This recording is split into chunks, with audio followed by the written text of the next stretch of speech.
Hello students, how are you? So hope everyone is fine.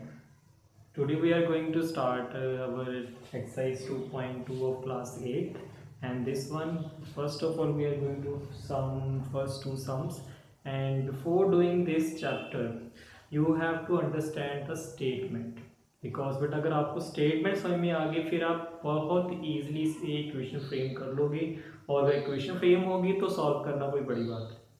ठीक है, तो solve करने का प्रिंसिपल सभी इक्वेशन को एक ही जैसा है, but you have to keep in your mind that first of all frame the equation. ये बहुत ज़रूरी है आपके लिए इक्वेशन फ्रेम कैसे करते हैं। इक्वेशन फ्रेम करने से पहले आपने स्टेटमेंट को रीड करना है। सम टाइम आप एक बार फटाफट रीड, आपने इसको एक पंजाबी या हिंदी की बुक जैसे रीड नहीं करना है, आपने इसको बड़े ध्यान से बार बार रीड करना है। एक बार रीड किया नहीं समझ में, आई कैन अंडरस्टैंड, आपको समझ में नहीं भी आएगा एक बार में, read it again and slowly आप इसको बड़े ध्यान से धीरे धीरे रीड करेंगे। Definitely you will understand the statement, what the statement is saying to you, and if you understand the statement then you can easily frame the equation. Okay, let me start and see how I make the equation.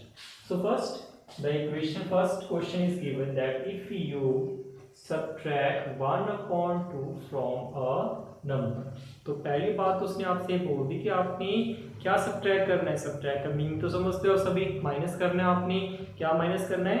1 upon 2। तो आपने 1 upon 2 को subtract करना है, किस में से करना है? फ्रॉम अ नंबर, किसी एक नंबर में से 1 अपॉन 2 को सब्ट्रैक्ट करना है एंड मल्टीप्लाई। देखो उसने खुद बोल दिया, आपको क्वेश्चन में कह दिया क्या करने आ गया आपने, एंड मल्टीप्लाई। अब आपने उसी नंबर को जो माइनस करके आया that will be multiply the result by 1 upon 2, यानी जो आपका माइनस करके रिजल्ट आ गया है उसको आपने 1 अपॉन 2 से फिर से मल्टीप्लाई करना है and you get means equation equal. You gate, maths में यू गेट मीन्स इक्वेशंस में अगर यू गेट आता है दैट मीन्स इक्वल, इक्वल की बात कर रहा है वो आपका, that is equal to 1 upon 8. What is the number? So in this chapter you have to understand that whenever you are solving the equation, आपसे वो जो पूछ रहा है हम वही लेट करते हैं। तो इसमें उसने क्या पूछा है? नंबर उसने आपसे पूछा है तो आपने नंबर ही लेट करना है। So I am letting here that let the number is equal to x, तो मैंने वो नंबर ही यहाँ पे लेट कर लिया दैट इज x। तो मैंने यहाँ पे नंबर x लेट किया है। ओके, आफ्टर दैट क्या लिखा? आप क्वेश्चन को रीड करो, क्या कह रहा है क्वेश्चन आपसे? इफ यू सब्ट्रैक्ट, यानी आपने सब्ट्रैक्ट करना है। क्या सब्ट्रैक्ट करना है? 1 अपॉन 2 फ्रॉम अ नंबर, और नंबर हमने क्या माना है यहाँ पे? x। तो आपने x नंबर माना, इस x में से आपने 1 अपॉन 2 को सब्ट्रैक्ट करना है। So according to the question, जैसा क्वेश्चन ने उसने आपको बोला है करने के लिए, so I am going to according to that x minus 1 upon 2। Question में जैसे देखो उसने बोला है subtract 1 upon 2 from a number, तो इस नंबर में से मैंने 1 अपॉन 2 सब्ट्रैक्ट कर दिया एंड आफ्टर दैट क्या लिखा है? एंड मल्टीप्लाई द रिजल्ट, यानी ये आपका रिजल्ट आ गया है, इसको आपने करना है मल्टीप्लाई। इस तरीके से ब्रैकेट लगानी है आपने, ये ध्यान रखना है। So multiply with 1 upon 2, you get means equal, you get is equal and what is that? 1 upon 8. See how easy equation to frame the equation. So equation बनाना कोई मुश्किल नहीं है, बस स्टेटमेंट को ध्यान से आपने पढ़ना है। जितना आप स्टेटमेंट को बार बार पढ़ोगे you definitely understand how to make the equation. Okay, so now you see our equation is framed, so now we are going to solve this one. Okay, so as you see that if there is multiple sign in any equation then always we will use bod mass। आप bod mass को follow करते हो, तो according that we are going to multiply this 1 upon 2 inside the bracket.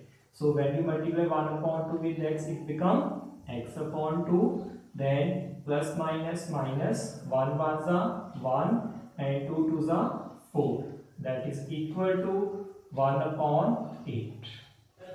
ठीक है, okay. After that फिर क्या करते हैं हम इक्वेशन में? जब आप इक्वेशन आपकी इस तरीके से बन जाती है देन आप क्या करते हो कि आपने अपनी इक्वेशन में हमेशा वेरिएबल को एक साइड पे लेके जाना है और कांस्टेंट नंबर को दूसरी साइड पे लेके जाना है।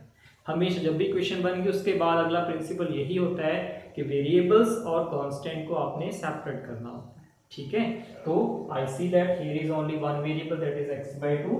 आई am taking that on one side and 1/4 is the constant, so I'm taking that to the other side, means right hand side. So x/2 will remain as it is, and that is equal this equal sign, and 1/2 as it is, and you see here is -1/4. So whenever you taking -1/4 on the other hand side, it become +1/4. तो ये आपका plus बन जाएगा। ध्यान रखना है जब भी आप किसी भी नंबर को लेफ्ट से राइट लेके जा रहे हो, मीन्स अगर वो प्लस हो रहा है तो उस साइड में माइनस हो जाएगा, अगर माइनस हो रहा है तो उस साइड जाके प्लस हो जाएगा, अगर मल्टीप्लाई हो रहा है तो डिवाइड करना है, डिवाइड हो रहा है तो मल्टीप्लाई करना है। ये चार बातों का ध्यान आपने रखना है। So as you see that we have this one, so x/2 is equal to so 1/8 plus 1/4. As you see that you have this one, you have two things. You can either solve by the your LCM method, or you can do here cross multiply too. So if we are doing cross multiply, so always multiply this first with this one. So 4 ones are 4 plus 8 ones are 8 upon 8 fours are 32. So x/2 that is equal to 4 plus 8, 12 upon 32. So you can see that x will be equal to 12 upon 32 multiply with 2. 2 यहाँ divide हो रहा है तो उधर जाके multiply. Now you can see that 2 ones are 2, 2 16s are 32, 16, 2 8s are 16, and 2 6 are 12, 2 4s are 8, 2 3s are 6, means 3/4. So you can write that your answer is 3/4. The number is 3/4. Okay, now in the same way we are going to start our next question, question number 2.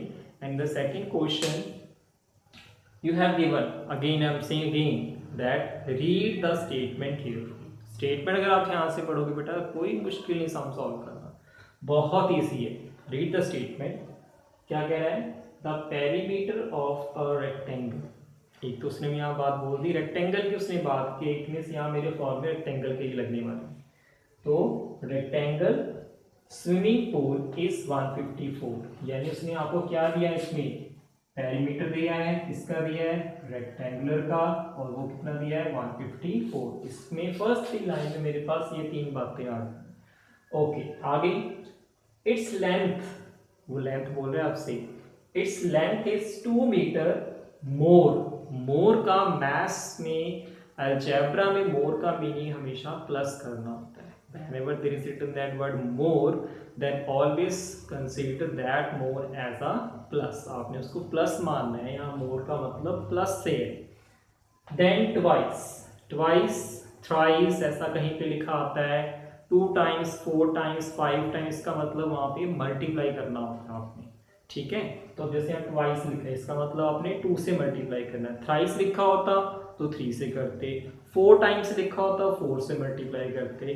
ठीक है, तो ये कुछ keywords हैं जो आपने दिमाग में बैठाओ अपने के, अगर ऐसा कुछ लिख के आता है इसका मीनिंग ये होता है। ठीक है, जैसे मोर का मीनिंग प्लस करना होता है, ट्वाइस का मतलब 2 से मल्टीप्लाई करना। इट्स ब्रेथ, यानी आपकी जो लेंथ है वो ब्रेथ के ट्वाइस, मतलब ब्रेथ को आप 2 से मल्टीप्लाई करोगे एंड देन उसमें आपने 2 ऐड करना है। So what are the length and breadth of the pool. आपने जो है पूल की लेंथ भी पता करनी है एज वेल एज आपने उसकी ब्रेथ को भी फाइंड आउट करना है। So for that one we will let here that let the breath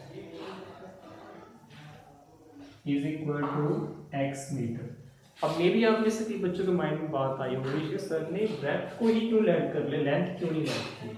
वो इसलिए मैंने इसमें लेट की है बिकॉज इन दिस क्वेश्चन उसने आपको लेंथ के बारे में डिटेल दे दी है कि लेंथ आप कैसे फाइंड कर सकते हो। देखो यहाँ पे लिखा भी है जो लेंथ है वो उसकी ट्वाइस से 2 मीटर ज्यादा है। लेंथ के बारे में उसमें लिखा हुआ है ऑलरेडी क्वेश्चन में आपके। And that's why I am not taking here length. Length को मैंने यहाँ पे लेट नहीं किया है, मैंने ब्रेथ को लेट किया है, क्योंकि ब्रेथ के बारे में क्वेश्चन में कहीं कुछ नहीं बोला उसने, and that's why I am letting here breadth. तो ब्रेथ में लेट कर लिए।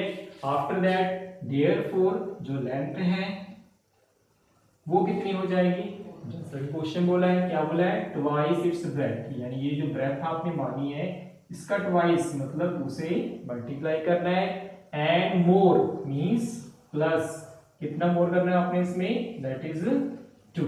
तो दिस इज द लेंथ। तो आपके पास लेंथ भी आ गया है, और आपको क्वेश्चन में क्या given, that is perimeter. So I am writing here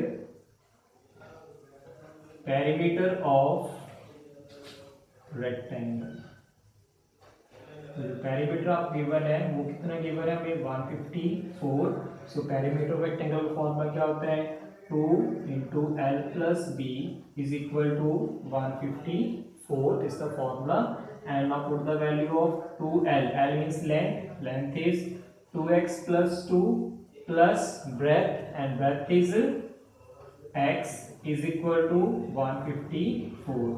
So to here you can see, I'm again saying to you, here again there is a bracket, so first of all simplify the bracket, means आपने like terms को ढूंढना है। इसमें like terms क्या है, this x and this is also x, so 2x plus x will become 3x, ठीक है। इसको नहीं प्लस करना आपने, because it is a constant number, constant में प्लस या माइनस होता है, so we are adding here variables को मैंने प्लस किया, this 2x plus this x will become 3x and this 2 as it is, ठीक है। now that is equal to how much, 154, उसको 154 के इक्वल लिख दिया हमने। now you can see multiply this 2 inside the bracket, it will become 2 3s are 6x and 2 2s are 4 is equal to 154. so again same thing, just take variable on one side and constant on the other hand side, so 6x will become 154. so 4 यहाँ पे क्या है, देखो plus हो रहा है ना, तो जब उसको लिखे हो तो क्या हो जाएगा, minus, good, so it become minus. अगर यहाँ माइनस हो रहा हो तो फिर उधर जाके प्लस होता है। Okay, so 6x is equal to, आप इसको सब्ट्रैक्ट करोगे, it become 150 and then x is equal to 150 upon 6, so when you divide it become 25. okay, so x is equal to 25.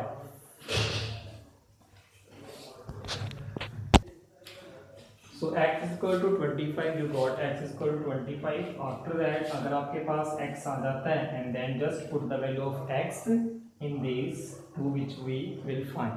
so now put here, so the breadth is equal to x आपने माना है, और x की value कितनी है मेरे पास, 25. so x is equal to 25 meter and length that is equal to 2 multiply x 25 plus 2. यहाँ पे एक बात का ध्यान रखना है कि आपने पहले मल्टीप्लाई करना है, पहले ऐड नहीं कर देना है। बॉड मास आपने पढ़ा हुआ है ना, बॉड मास अकॉर्डिंग पहले मल्टीप्लाई आता है फिर एडिशन आता है, तो आप पहले मल्टीप्लाई करेंगे देन आपने ऐड करना है। So multiply 25 with 2 it become 50 plus 2 which become 52 meter. so that's this is your answer.